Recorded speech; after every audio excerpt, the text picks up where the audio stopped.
سامعین و سامعات، اگر آپ اپنے علم کے اندر اضافہ چاہتے ہیں تو اس ویڈیو کو آخر تک سنیں اور اس چینل کو سبسکرائب کر کے صدیقی بیانات سے منسلک ہو جائیں، جڑ جائیں، اور ساتھ میں بیل آئیکن کو بھی پریس کر دیں تاکہ میری طرف سے جاری کردہ ہر نئی ویڈیو کا نوٹیفیکیشن سب سے پہلے آپ کو دستیاب ہو۔ ویڈیو پسند آنے کی صورت میں اس کو لائک کر دیں اور بنیت ثواب اس ویڈیو کو اپنے متعلقہ گروپ پر آپ کے ساتھ شیئر کر دیں۔ بسم اللہ الرحمن الرحیم۔ السلام علیکم ورحمۃ اللہ وبرکاتہ۔ رب دو جہاں آپ کو ہمیشہ خوش و خرم رکھے، اپنے لیے آمین کہہ لیجئے۔ وقولوا للناس حسنا اللہم ارنا الحق حقا وارزقنا اتباعہ وارنا الباطل باطلا وارزقنا اجتنابہ اللہم اجرنا من النار۔ نحمده ونصلي ونسلم على رسوله الكريم، اما بعد، قال النبي صلی اللہ علیہ وسلم بلغوا عنی ولو آیہ او کما قال علیہ الصلاۃ والسلام۔ اس ویڈیو میں دوسروں تک دین کی بات پہنچانے کے متعلق عرض کروں گا۔ خود سنیں، دوسروں کو بھی سنوائیں اور اپنے متعلقہ گروپ اور احباب کے ساتھ بنیت ثواب شیئر بھی کر دیں۔ ہر شخص کو دین کی بات دوسروں تک پہنچانا ضروری ہے۔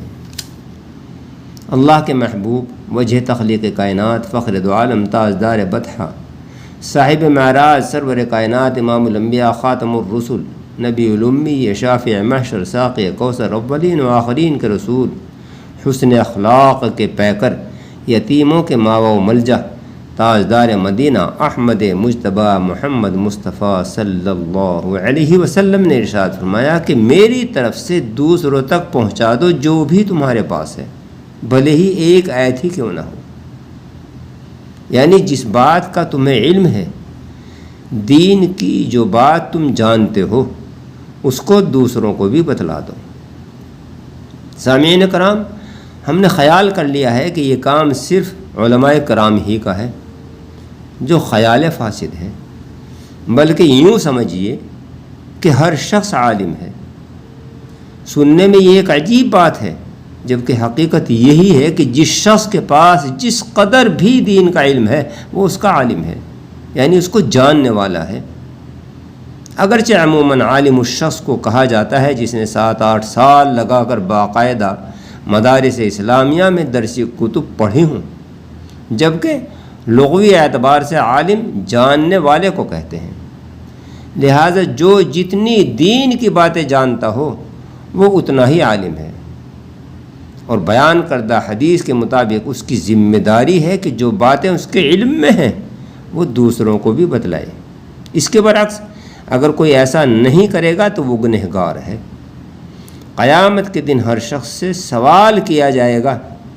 اللہ رب العزت فرمائیں گے کہ ہم نے تجھے جو دین کا علم دیا تھا اس کو دوسروں تک پہنچایا یا نہیں پہنچایا، اور اس کے اوپر کتنا عمل کیا۔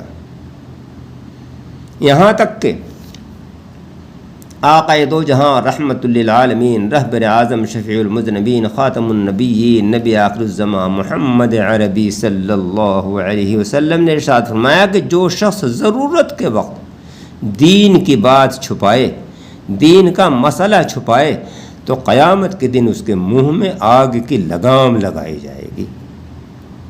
اور فرمایا تاجدار عرب والعجم، محسن انسانیت، غمخوار امت، محبوب رب العالمین، حضرت محمد مصطفیٰ صلی اللہ علیہ وسلم نے کہ حق بات، دین کا مسئلہ، دین کی صحیح بات کہہ دے، کسی کو کڑوی لگے تو لگتی رہے۔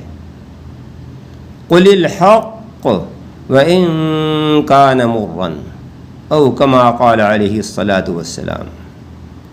سامعین و سامعات، اگر ہم دوسروں تک دین کی بات پہنچائیں گے تو ہمیں ثواب تو ملے ہی گا، مزید یہ کہ ان کے عمل کرنے کے سبب ہمارے نامہ اعمال میں برابر ثواب لکھا جاتا رہے گا، جب تک کہ وہ سلسلہ جاری رہے، ہم زندہ رہیں یا نہ رہیں، لیکن ثواب برابر لکھا جاتا رہے گا انشاءاللہ تعالی۔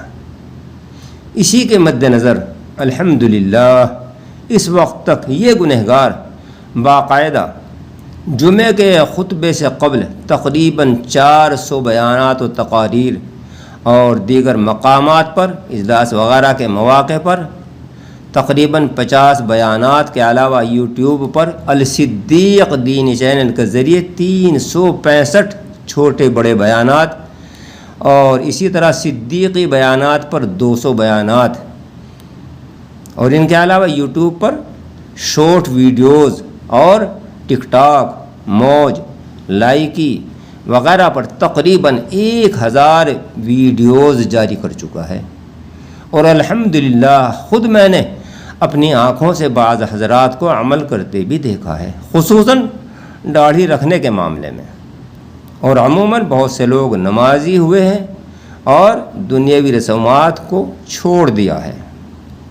خدا تعالیٰ اپنی بارگاہ میں قبول فرما کر میرے لیے ذریعہ نجات فرمائے، آمین۔ سامعین، دین کا علم حاصل کرنا، دین کا علم سیکھنا ہر مسلمان مرد عورت پر فرض ہے، اور اس کو حاصل کرنے میں عمر کی کوئی قید نہیں۔ اسی لیے تو نبی آخر الزمان رحمۃ للعالمین تاجدار عرب والعجم محمد عربی علیہ الصلاۃ والسلام نے ارشاد فرمایا کہ دین کا علم حاصل کرو، ماں کی گود سے لے کر قبر کے گڑھے میں جانے تک۔ اگر ہم باقاعدہ مدارس میں بیٹھ کر کتب کے ذریعے سے دین کا علم حاصل نہیں کر سکے تو ضروری ہے کہ ہم اپنے متعلقہ ائمہ اور علماء سے معلومات کر کے دین کا علم حاصل کریں، اور اس علم کو، ان دین کی باتوں کو خصوصاً اپنے گھر میں عورتوں کو بھی سکھلائیں۔ اور ہمارے پاس جو علم ہے، اللہ نے جو علم ہمیں عطا فرمایا ہے، اس کے اوپر عمل کرنے کے ساتھ ساتھ اس کو دوسروں تک پہنچانے کی حتی الامکان کوشش کریں۔ یا اللہ ہمیں توفیق عطا فرما، آمین۔ آخر میں یہ کہ جب آپ بارگاہ الہی میں دست دعا دراز کریں، گریہ وزاری کریں، تو مجھ ناکاروں کو بھی اپنی دعاؤں میں ضرور شامل فرما لیں، خصوصاً میری خواہش پورا ہونے کی ضرور دعا کر دیں۔ جزاکم اللہ۔ زندگی بخیر رہی تو اگلی ویڈیو کے ساتھ پھر ملاقات ہوگی انشاءاللہ۔ وآخر دعوانا ان الحمد للہ رب العالمین۔